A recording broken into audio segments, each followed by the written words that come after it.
Hi, this is Lisa, and this is video number 6 on our series of tutorials on knitting. And in our last tutorial, number 5, we were talking about ribbing. This is my little sample thing.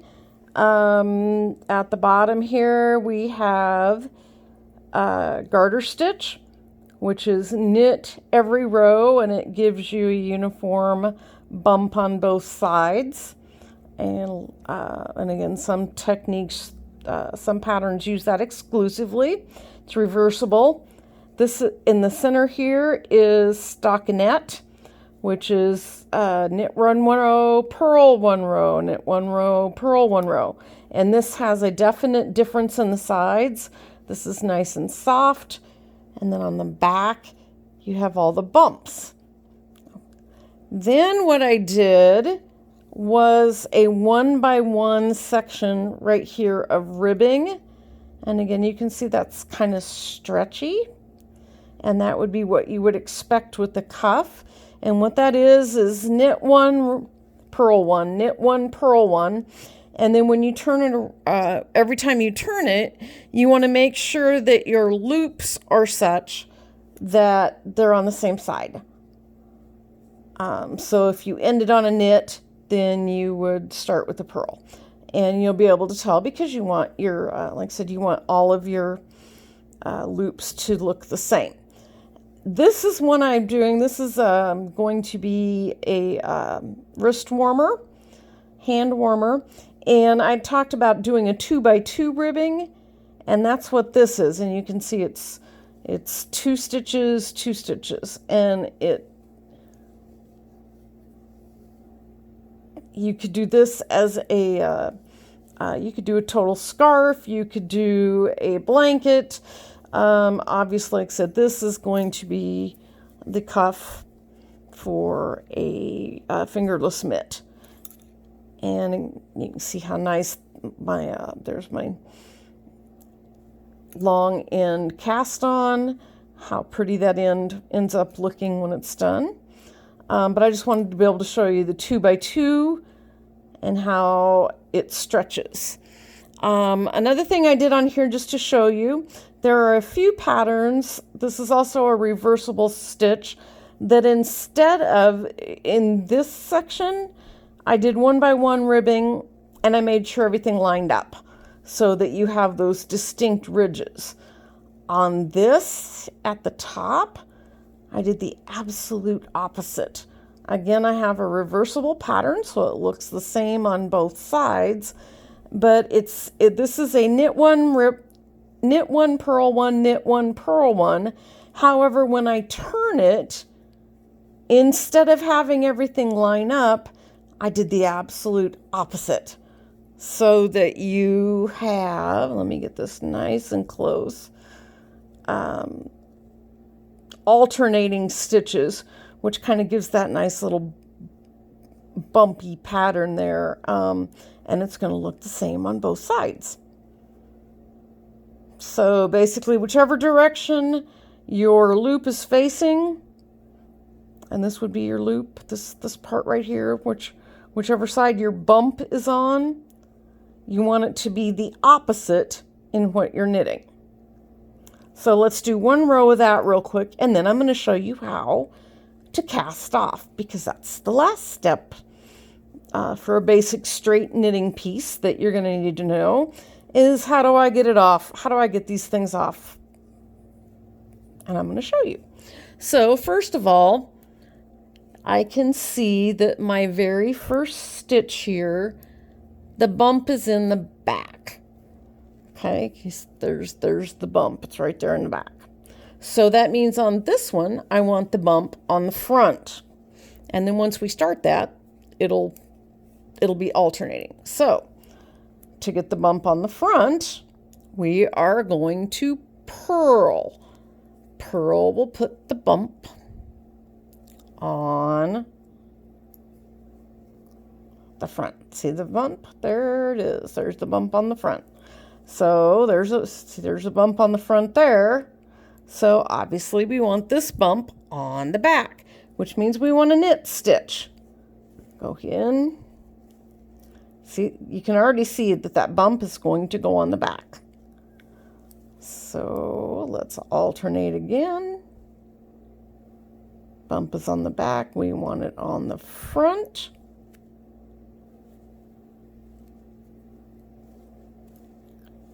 Back.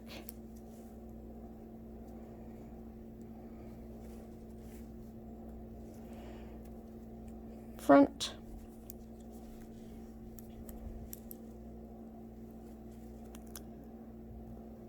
Nope, I had it right.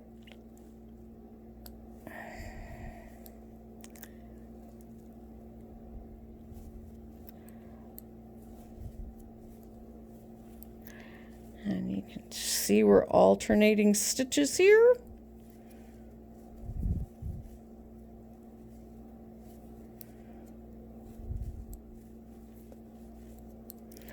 Almost done.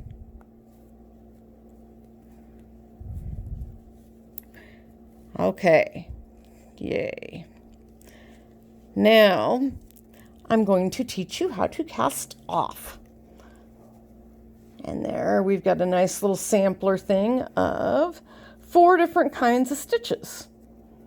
We have garter stitch, stockinette stitch, 1x1 ribbing, and a 1x1 alternating, just so that you can see some different patterns and different ways that you could make a scarf or a baby blanket that would look the same on both sides.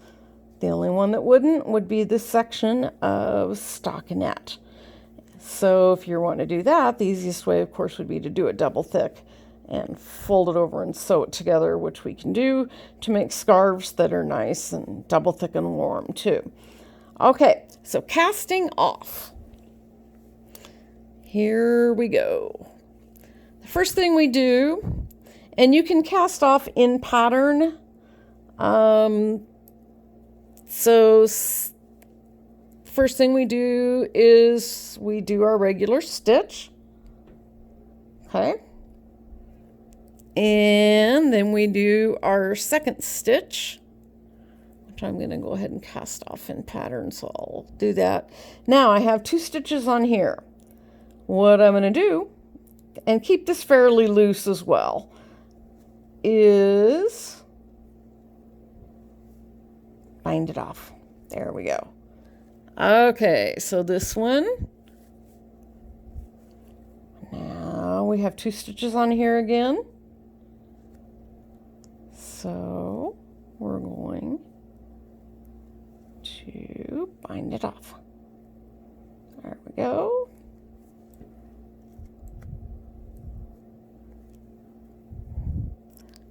Stitch on and off.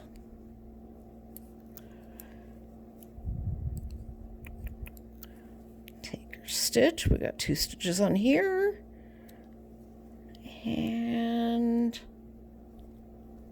off.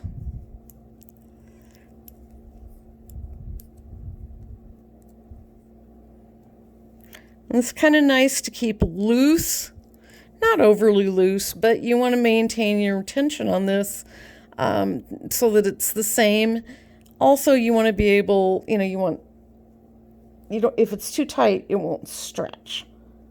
And you can see that it's got some rigidity to it, more than, well, about the same as that. But where you can run into trouble is if you get this too tight and all of a sudden now it won't fit over your neck or whatever. So when you're doing a cast off, really make sure that you're giving yourself plenty of looseness in your stitch work, so that, not bubbly loose. But obviously I'm not making these stitches super tight because I want that to have that looseness to it to be able to fit and stretch along with the rest of the fabric. Almost done.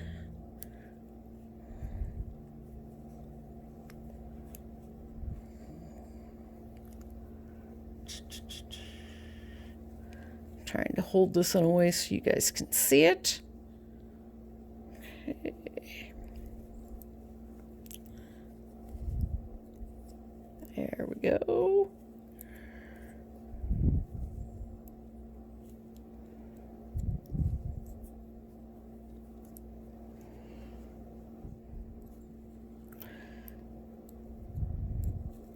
Two more stitches. And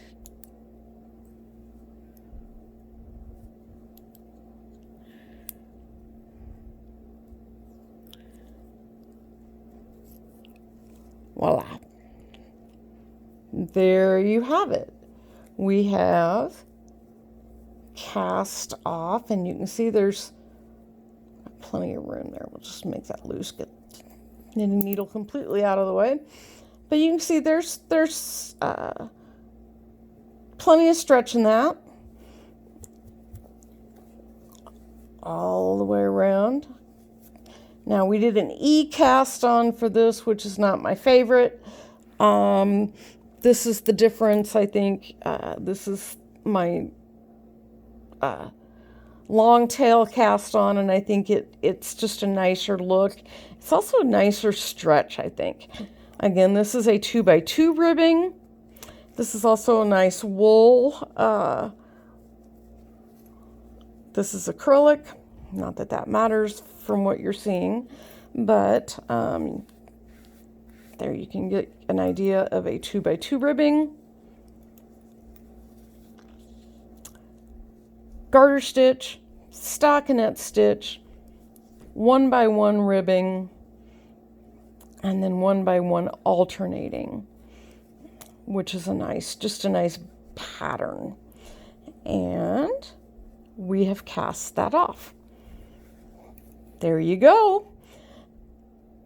Next, we'll start working on some actual pattern work, lace, adding beads, following pattern directions, all kinds of things. And I want to know what you want to learn, because if I don't know, Trish does, and she can help us out. So I've kind of given you some essentials. I want to hear what you're working on, and where we go for the next round of videos really is going to kind of depend on what you want me to teach you. So thanks for hanging with me today, and I'm looking forward to your suggestions so that I know what to teach you next. Have a great one.